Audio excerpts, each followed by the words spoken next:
ከዴቭ ጋር ጥሩ የፍቅር ጊዜ እያሳለፈች ባለችበት ሰዓት ባርኮት ድንገት መጥቶ አስደንግጧቸዋል። ታዲያ ባርኮትን ባየው ነገር በቅናት ሲንጨረጨር ነበረ። ምንድነው እያደረክ ያለኸው? በእህቴ ላይ ስለምን ትቀልዳለህ? በማለትም ዴቭን በንዴትና በብስጭት ሲወቅሰው ነበረ። ዴቭም ታውቃለህ እህትህን እንደማልወዳት በማለትም ፍቅርን እንደማይወዳት በግልጽ ነግሮታል። በዚህ ምክንያትም ሁለት ወንዶች ከፍተኛ የሆነ ጠብ ውስጥ ገብተዋል። አደይም ከሁለታችሁም የለውበትም፣ በቃ እኔ እንደ ወንድሞቼ ነው የማያችሁ በማለት የሁለቱንም ፍቅር እንደማትቀበል ትናገራለች። ንጉስም መቼም ቢሆን አደይን እንደማይተዋትና እንደሚያፈቅራት ይናገራል። ብቻ ሶስት ወንዶች አሁን ትርምስ ውስጥ ገብተዋል።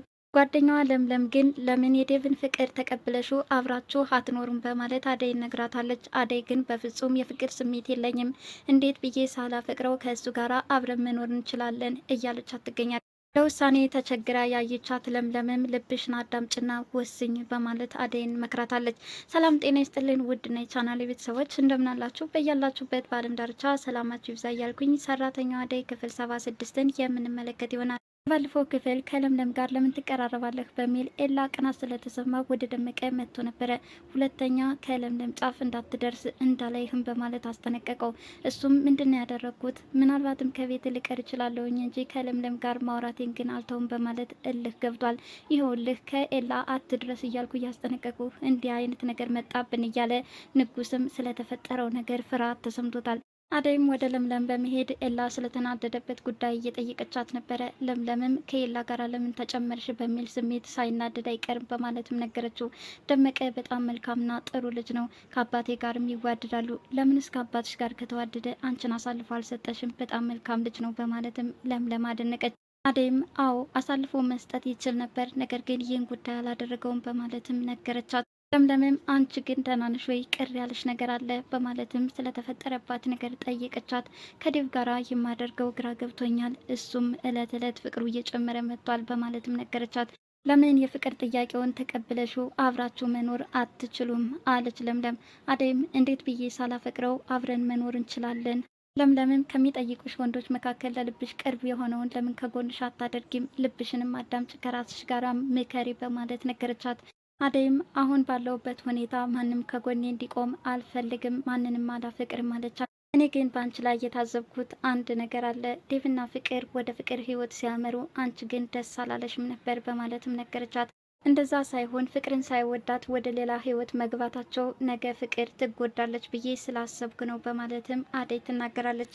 ለምለምን በተደጋጋሚ የዴቭን የፍቅር ጥያቄ ተቀብለው አብረው መኖር ቢችሉ ህይወት ቀላል እንደምትሆንላት ለአደይ ብትነግራት ዴቭ አደይን እያስበ በሀሳብ ጭልጥ ብሏል።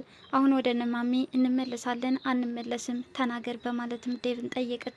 ዴቭም ትንሽ ጊዜ ታገሽኝ አደይን የእጅ እስከማደርግ ድረስ፣ ከዛ በኋላ እንሄዳለን በማለትም ለሊዲያ ነገራት። ከዚች ፍቅር ጋር መኖር ደብሮኛል፣ እዚህ ቤትም መውጣት ነው የምፈልገው በማለትም ነገረች። ዴቭም የጉዞ ሀሳባችን መሰረዛችን ካልቀረ አደይን ተንከባከቢልኝ በማለትም ለሊዲያ ነገራት። ብቻ በዚህ ሁኔታ እህቱን ካሳመነ በኋላ ቀሚሱን እንዴት አድርጎ ሰርፕራይዝ ማድረግ እንዳለበትም ከእህቱ ጋር ተመካከረ።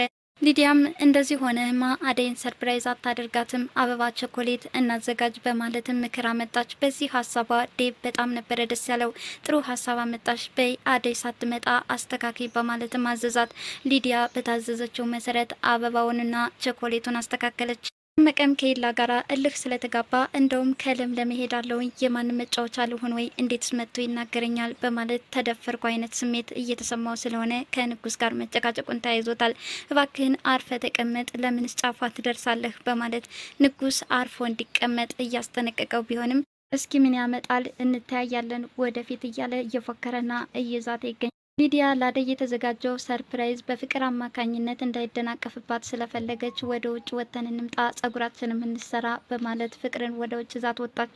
ፍቅር ግን በሊዲያ ሀሳብ ስለተጠራጠረች አንቺ ግን ምን አስበሽ ነው? ምንስ ልታደርጊ ነው ወደ ውጭ እንውጣ ያልሽኝ? እያለች እየጠየቀቻት ነበረ። ምን አስባለሁ፣ በቃ ደብሮኛል፣ እዛው ፈታ ብለን እንምጣ፣ ዴቭም ይመጣል በማለት አባበለቻት።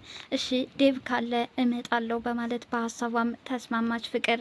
ኤላም ከባርኮት ጋር በመገናኘት ያደይ አልበቃቸው ብሎ ዛሬ ደግሞ ወደ ለሊ ዙረዋል። እነዚህ ልጆች ግን ከኛ ምንድን ነው የሚፈልጉት በማለትም ለባርኮት እየነገረው ነበር። ባርኮት እኛ ነገሩን በልህ ከምናደርገው ይልቅ ለምን ላደይ አንነግራትምና ስነ ስርዓት አታስይዛቸውም በማለትም ይመክረዋል። ባርኮትም በበኩሉ በእሱና በዴብ መካከል የተፈጠረውን ውዝግብ ለኤላ እያጫወተው ነበረ። አደይን በጣም የሚወዳትና ለሚስትነት የምመኛት ሴት ብትሆን እሷ ናት እያለ እንደሚወዳትና እንደሚያፈቅራት እየነገረው ነበረ። ነገር ግን ዴብ በመካከል እየተጠጋትና እያስጨነቃት ይገኛል። እሱ ደግሞ አደይን ማስደሰት እስካልቻለ ድረስ አደይ እንድትጎዳ አልፈልግም በማለትም ይነግረዋል።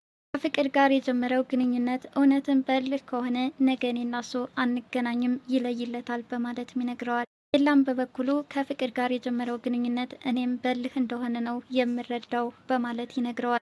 ባርኮትም እህቱም ሆነ ዴብ ወደ መጡበት መመለስ አለባቸው፣ በቃ ከኔ ህይወት ይውጡ በማለት ይወስናል። ኤላም ነገሮችን ተረጋግተህ አስብበት፣ ለማንኛውም በችኮላ የሚሆን ነገር የለምና ስሜታዊ አትሁን እያለ እየመከረው ነበር። ባርኮትም አደይ እኮ የኔን ፍቅር ጥያቄ ብትቀበል ኖሮ ነገሮች ሁሉ ቀላል ይሆናሉ እያለ ለኤላ እየነገረው ነበረ። ለማንኛውም አታስጨንቃት፣ አሁን እሷ ውጥረት ላይ ናት። በዚህ በኩል ኪንጎ፣ በዚህ በኩል ዴብ፣ በዚህ በኩል አንተ፣ እባክህን ጊዜ ስጣት በማለትም ለባርኮት ነገረው። ደመቀ ምልህ ተጋብቷልና ወደ እነ ለምለም ቤት ተመልሶ በመሄድ ከዚህ በኋላ ኤላን አሳርፊልኝ፣ አሁን አንቺን ስላከበርኩሽ ነው እንጂ እሱ ግን ያደረገው ድርጊት አናዶኛል በማለትም ይናገራል። ታዲያ አደይም ነበረ በሁለታቸው ፍቅር መካከል ጣልቃ ትግባ በማለት ደመቀንም ማስጠነቀቀችው። ወዲያውኑም ስልክ ከሊዲያ ተደወለላት፣ ምክንያቱም ሰርፕራይዙ ተዘጋጅቷልና። አደይም ከለምለም ጋር ቆይታ ወደ ቤት ስትመለስ ኪንጎን መንገድ ላይ ያገኘችው። እሱም አሁንም ወድሻለሁ፣ ልትረጂ ሞክሪ፣ አንቺ ቆመች ስታወሪኝ እኮ ደስታ ይሰማኛል በማለትም ይገልጽላታል። እሷ ምንም አዲስ ነገር የለም፣ ትናንትም ትወደኛለህ፣ እኔ ጋር ያለው ስሜትም ያው ነው፣ ከዚህ በኋላ ታድርቀኝ በማለትም ትታው ሄደች። ዴብም አደይን የሚያስደስትበትንና ፍቅሩን የሚገልጽበትን አበባዎችን ስላስተካከለችለት በጣም ተደስቷል።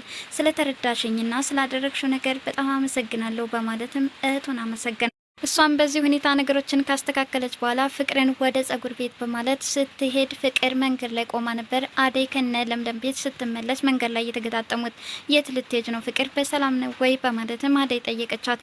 ከዴቭ ጋራ ጥሩ ጊዜ ልናሳልፍ ነው በማለትም አደይን ለማስቀናት እየሞከረች ነው። አደይም መልካም ጊዜ ይሁንላችሁ በማለት ልትሄድ ስትል ወዲያውኑ ሊዲያ ትከስታለች። ለምንድን ነው አደይ ግን እስከዚህ ሰዓት ድረስ የቆየሽው ስታናድጅ በማለትም ወደ ቤት ስትሄድ እነሱ ደግሞ ጸጉር ቤት ብለው ጉዞ ጀምረዋል።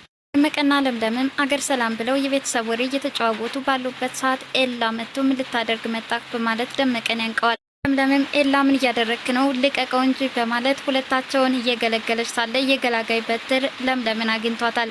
እሷም ራሷን ስታወደቀች በኋላም ስትረጋጋና ወደ ራሷ ስትመለስ እባክህ እነዚህ ልጆች ነገ የት ደረጃ እንደሚደርሱ አናውቅምና በመጥፎ ነገር ባታስብ መልካም ነው በማለት ኤላን እየመከረችው ነበረ። ኤላም አንቺ እንደምታስቢው አይደለም፣ እነሱ ሌላ ነው ፍላጎታቸው በማለት ከአጠገቧ እንዲርቁም ያስጠነቅቃታል። ዴቭም የተዘጋጀውን አበባና ቀሚስ በመያዝ አደይን እየተጠባበቀ ነበረ። አደይ ስትመጣ የኔ ፍቅር በማለትም አበባውን ያበረክትላታል። ቀጥሎም ቀሚሱን ለብሳ መጣች። አበባውንም ተቀበለችው። ምን እያደረክ ነው ዴቭ በማለት በግራ መጋባት ስትመለከተው ነበር። አደይ እዚህ ላይ ደስተኛ ሆናና የተገዛላትን ቀሚስ ለብሳ አበባውንም ተቀብላ ከዴቭ ጋራ ጥሩ ጊዜ እያሳለፈች ባለችበት ሰዓት ባርኮት ድንገት መጥቶ በሩን ከፍቶ ይመለከታቸዋል።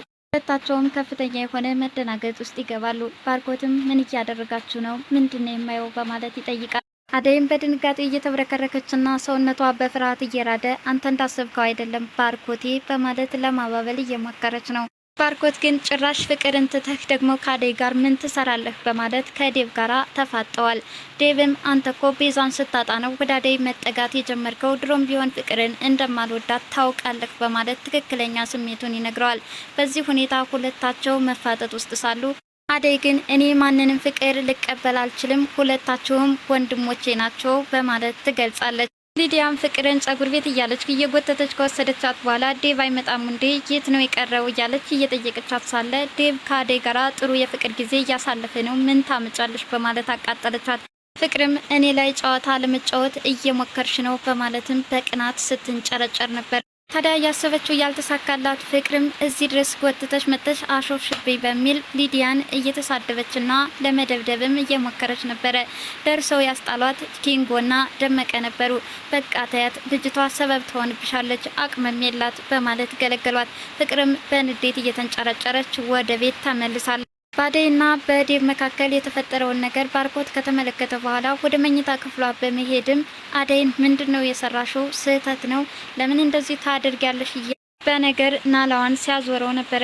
እሷም ምንም ያደረግነው የተለየ ነገር የለም፣ አንተ እንዳሰብከው አይደለም በማለት ለማስተባበልም እየሞከረች ነው። በስተመጨረሻም ተሰብስበው በተቀመጡበት ዴቭ ያደረግነው ነገር ስህተት ነው፣ ሊዲያ ላደረግሽልኝ ነገር በጣም አመሰግናለሁ፣ ለማንኛውም ይቅርታ እያለ ሳለ ናኦል ወደ ቤታቸው ድንገት ተከስቷል።